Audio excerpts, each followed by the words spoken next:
दोस्तों, क्या आप जानते हैं कि यमल पेनिनसुला में क्या कोहराम मचा हुआ है? कैसे यमल की जमीन में एक बड़ा सा सिंक होल हो गया है? क्यों यमल में आबादी ज्यादा नहीं है?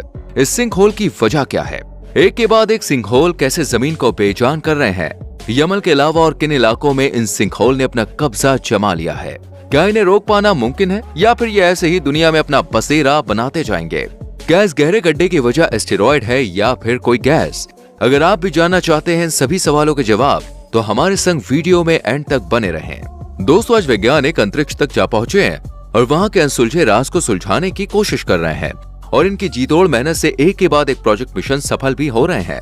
जहां वैज्ञानिक अंतरिक्ष पर मौजूद ग्रहों पर दुनिया बसाने के अपने सपने संजोए बैठे हैं, वहीं पृथ्वी पर लोगों का घर उजड़ने की नौबत आ गई है। एक तरफ दुनिया भर में लड़ाई दंगों ने हाहाकार मचा रखा है, तो वहीं दूसरी तरफ रूस में बसे यमन पेनिनसुला ने साइंटिस्ट की नींद उड़ा रखी है। जी हाँ दोस्तों, कुछ समय पहले यमन पेनिनसुला की सरजमीन पर इतना बड़ा सिंक होल देखा गया जो कि आज से पहले कहीं नहीं देखा गया था। पायलट ने जब इस सिंक होल की फोटो क्लिक की तो देखा कि इसका वॉल्यूम इतना ज्यादा है कि इसमें 10 ओलंपिक जितने बड़े स्विमिंग पूल्स का पानी भी आसानी से समा सकता है। वैसे आप तो जानते ही हैं, यमन पेनिनसुला का वातावरण कुछ अलग है, इसलिए यहाँ आबादी ज्यादा नहीं बसती है और इसलिए यमल सिर्फ थोड़े ही बहुत लोगों का घर है। यमल का मतलब होता है जमीन का आखिरी हिस्सा, जहाँ पहले कोई यमल आना नहीं चाहता था, लेकिन जब से सिंक होल के बारे में पता चला है, एक के बाद एक आर्कटिक जियोलॉजिस्ट यमल की तरफ छानबीन करने के लिए दौड़े चले आ रहे हैं। जब इस सिंक होल को देखा गया तो दोस्तों, पहले वैज्ञानिकों को भी इसके पीछे की वजह समझ में नहीं आई, क्योंकि अक्सर सड़कों पर खुले इलाकों में सिंक होल अपना कब्जा जमा लेते हैं। कभी कभी तो ये सिंक होल किसी गाड़ी को निकल जाते हैं, तो कभी कोई इस मौत के कुएं में अपना घर खो बैठता है। लेकिन इन सिंक होल और यमल के इस बड़े से गड्ढे में काफी फर्क देखने को मिलता है, और वो फर्क क्या है इसके बारे में जानने से पहले अगर आपने अभी तक हमारी वीडियो को लाइक नहीं किया तो जल्दी से वीडियो को लाइक कर दीजिए और हाँ, चैनल को सब्सक्राइब करना ना भूलें। दोस्तों, इन सिंक होल के बनने का कारण होता है पानी।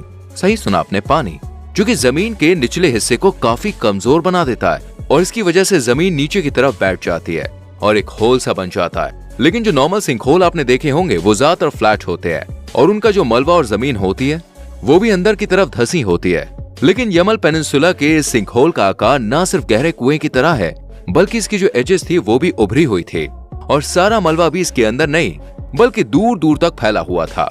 ये पत्थर के टुकड़े 200 से 900 मीटर के रेडियस तक फैले पाए गए थे।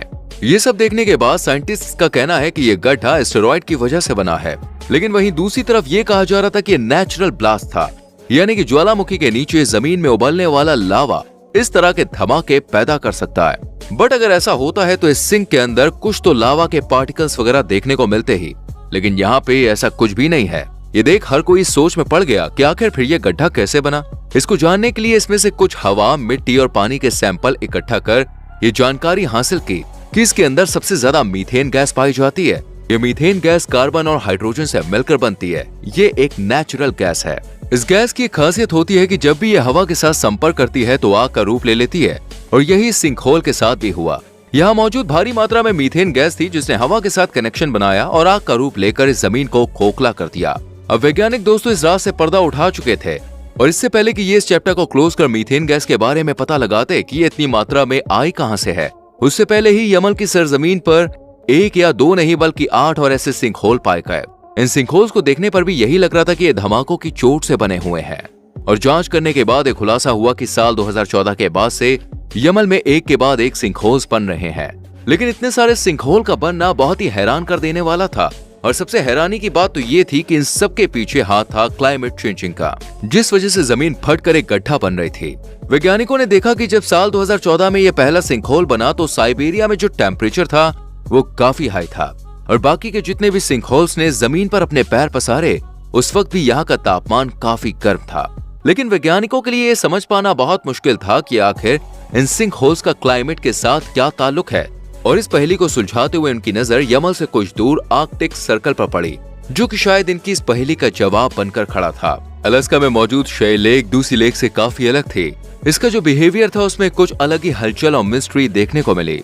इस लेक में हर वक्त ऐसे बुलबुले उठते रहते हैं जैसे किसी उबलते हुए पानी में दिखाई देते हैं। ये देखकर वैज्ञानिकों ने यहाँ रुक किया और जब इन बबल्स के बारे में पता लगाया तो इसके पीछे भी मीथेन गैस ही निकली, जिसकी वजह से ये बबल्स उठ रहे थे।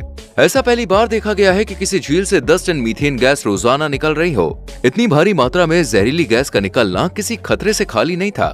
लेकिन वैज्ञानिकों को अगर इस खतरे से छुटकारा पाना था तो उनके लिए ये जानना बेहद ही जरूरी था कि आखिर ये मीथेन गैस निकल कहां से रही है, यानी कि इसका सोर्स क्या है। इसके लिए वैज्ञानिक पानी के अंदर गए, लेकिन लेक की गहराई सिर्फ 3 फुट थी और वैज्ञानिकों ने देखा कि ये बबल्स तो और नीची गहराई से निकल रहे हैं, जहां पर इंसानों का जाना इम्पॉसिबल था।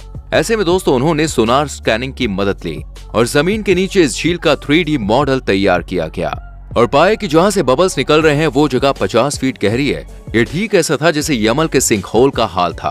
कुल मिलाकर ये दोनों एक दूसरे से काफी मिलते जुलते हैं और इनमें एक चीज और देखी गई और वो ये थी कि झील और यमल का सिंक होल ऐसी जमीन के ऊपर मौजूद थे जिसे परमाफ्रॉस्ट नाम से जाना जाता है।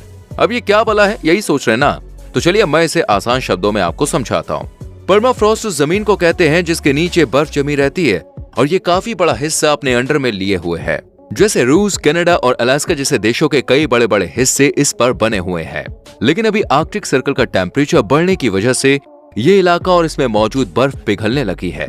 यानी आप सोच ही सकते हैं कि जिस जमीन पर पहाड़, पेड़ पौधे और इंसानों के बनाए हुए स्ट्रक्चर खड़े हों और वहां की जमीन अंदर से पिघलने लगे, कमजोर हो जाए तो क्या होगा और ये हमारे लिए कितना बड़ा नुकसान हो सकता है। अगर आपको इसका अंदाजा नहीं है तो मैं आपको बता दूं, इस इलाके के पिघलने का असर इससे 600 किलोमीटर दूर फॉक्सटाउन में बने जंगल में देखने को मिला है।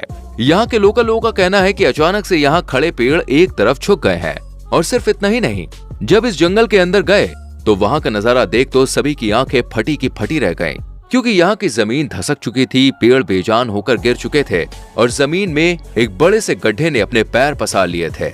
और सबसे अजीब बात थी कि इस गड्ढे के अंदर से पानी बहने की आवाजें आ रही थी, जबकि आसपास ना तो कोई झील थी और ना ही कोई झरना। तो फिर ये पानी की आवाज कैसे इस गड्ढे से आ रही थी? अब आप ये सोच रहे होंगे कि आखिर परमाफ्रॉस्ट और इनसे अलास्का का क्या कनेक्शन है। तो चलिए इसके लिए ले चलते हैं आपको फेयरबैंक्स अलास्का में। इस टनल में जब गए तो देखा गया कि यहाँ पर हजारों साल पुराने जानवर जैसे मैमोथ, स्टेपी बाइसन के कुछ ढांचे मिले हैं। यानी ये ऑर्गेनिक मैटर भी काफी मात्रा में पाया जाता है और इस ऑर्गेनिक मैटर के अंदर मौजूद होता है कार्बन। जब पेड़ पौधे उगते हैं तो ये वायुमंडल से सारी कार्बन डाइऑक्साइड अपने अंदर समा लेते हैं और जब ये मर जाते हैं और डिकम्पोजिशन करते हैं तो ये सारी कार्बन डाइऑक्साइड वापस वायुमंडल में छोड़ देते हैं। अब क्योंकि परमाफ्रॉस्ट का वायुमंडल काफी ठंडा है तो ये प्रोसेस बहुत ही धीमी गति से होता है, इसलिए यहाँ दफन जितने भी जानवरों के शव हैं वो डिकम्पोज नहीं हुए हैं। इसलिए जो कार्बन की मात्रा है वो जमीन के निचले हिस्से में ही है और बताया जाता है कि परमाफ्रॉस्ट की जमीन में इतनी कार्बन पाई जाती है कि शायद पूरी पृथ्वी पर भी ना हो। अब जैसे जैसे बर्फ पिघल रही है तो ये ऑर्गेनिक मैटर डिकम्पोज हो रहा है और जो इनमें मौजूद बैक्टीरिया है वो मीथेन गैस रिलीज कर रहे हैं। मीथेन गैस के निकलने से जमीन भी काफी सॉफ्ट और कमजोर हो गई है। वैसे आपको क्या लगता है, इस आपदा को कैसे रोका जा सकता है? कमेंट सेक्शन में जरूर बताएं। अगर आपको वीडियो अच्छी लगी हो तो वीडियो को लाइक और शेयर करें, संग में चैनल को सब्सक्राइब करके बेल आइकन प्रेस करें जिससे आने वाली वीडियोस आपसे मिस ना हो। मिलते हैं अगली वीडियो में। Till then bye bye, take care.